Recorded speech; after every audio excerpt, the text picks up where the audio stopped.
Znate li koji je makedonski grad u samo par desetljeća narastao više nego i jedan drugi? Danas otkrivamo 10 najvećih gradova Makedonije prema popisu iz 2021. godine. Neki gradovi su postali pravi moderni centri dok su drugi izgubili tisuće stanovnika. Krenimo od 10. mjesta. Ljestvicu otvaramo na zapadu zemlje. U samom podnožju Šar planine je Gostivar s 33.000 stanovnika. Smješten na izvorištu Vardara, ovaj grad je ključno prometno čvorište, ali i trgovačko središte koje ljeti s povratkom iseljenika doživi pravi demografski bum. Gostivar je nadaleko poznati po svojoj gastronomiji. Mnogi će reći da se upravo ovdje jedu najbolji burek i autentična baklava u regiji. Na 9. mjestu selimo se na jugoistok zemlje, u sunčanu Strumicu. S 34.000 stanovnika ovo je centar plodne kotline. Strumicu često nazivaju gradom pod carevom kulom, ali i prijestolnicom makedonskog povrća i trgovine. Ono što ovaj grad čini posebnim je čuveni strumički karneval, tradicija stara stoljećima. Na 8. mjestu nalazi se biser Makedonije, Ohrid, koji broji 39.000 stanovnika. Kao jedan od najstarijih gradova u Europi pod zaštitom UNESCO-a, grad je poznat po velikom Ohridskom jezeru, Samuilovoj tvrđavi i ohridskim biserima. Ohrid ostaje neprikosnoveni kulturni i duhovni centar Makedonije u kojem se povijest osjeti na svakom koraku. Sljedeći je Veles, grad koji broji nešto više od 40.000 stanovnika. Smješten u samom središtu zemlje, Veles je poznati kao kolijevka makedonske kulture i pismenosti. Upravo je ovdje otvorena prva škola na makedonskom jeziku. Ime grada se povezuje sa Velesom, staroslavenskim bogom zemlje, vode i podzemlja. Na 6. mjestu nalazi se Štip, koji bilježi točno 42.000 stanovnika. Grad je važan centar istočne Makedonije. Iznad grada ponosno stoji srednjovjekovna tvrđava Isar, koja svjedoči o strateškoj važnosti ovog mjesta kroz stoljeća. Ako posjetite Štip, nemoguće je otići bez kušanja čuvene štipske pastrmajlije, specijaliteta koji je postao pravi gastronomski brend cijele države.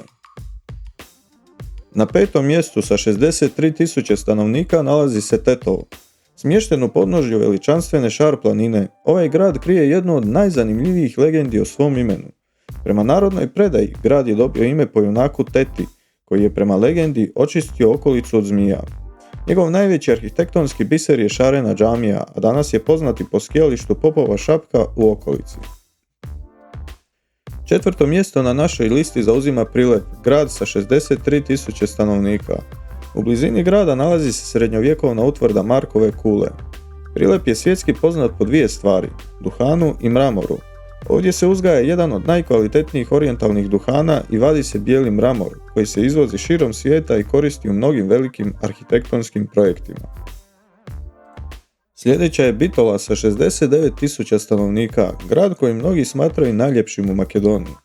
Bitola je grad s nevjerojatnom diplomatskom poviješću. Tijekom 19. stoljeća, dok je još bila dio Osmanskog carstva, postala je sjedište brojnih europskih konzulata, zbog čega i danas nosi nadimak grad konzula.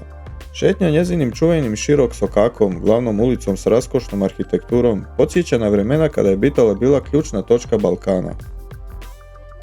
Srebrnu medalju i drugo mjesto na našoj listi drži Kumanovo sa 75.000 stanovnika. Poznato je po svojoj snažnoj industrijskoj tradiciji. Samo nekoliko kilometara od grada nalazi se Kokino, jedna od najstarijih megalitskih zvjezdarnica na svijetu.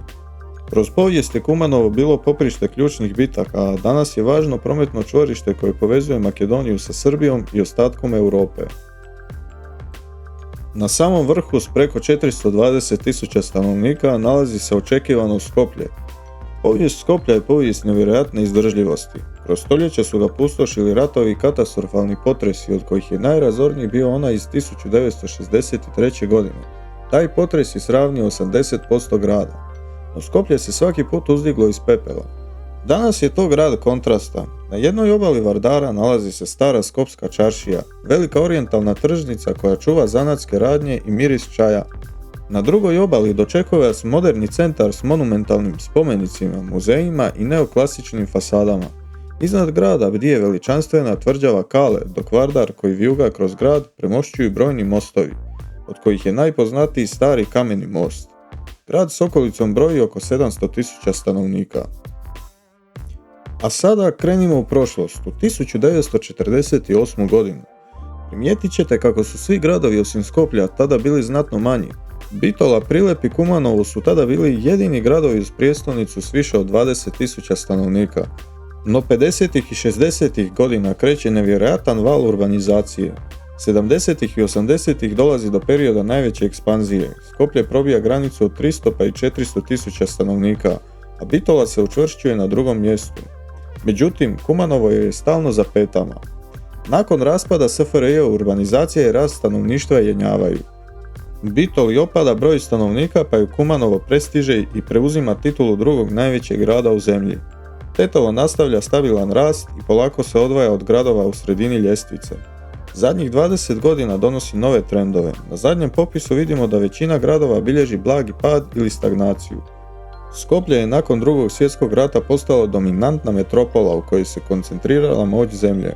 Međutim, grad koji je najviše narastao u relativnom smislu nije Skoplje, nego Gostivar koji je narastao za vrtoglavih 319% od 1948. do 2021. Došli smo do samog kraja liste. Ako vam se video svidio, pretplatite se na kanal za više ovakvih sadržaja iz geografije i povijesti. Podijelite video s drugima i uskoro se čujemo s novim zanimljivostima.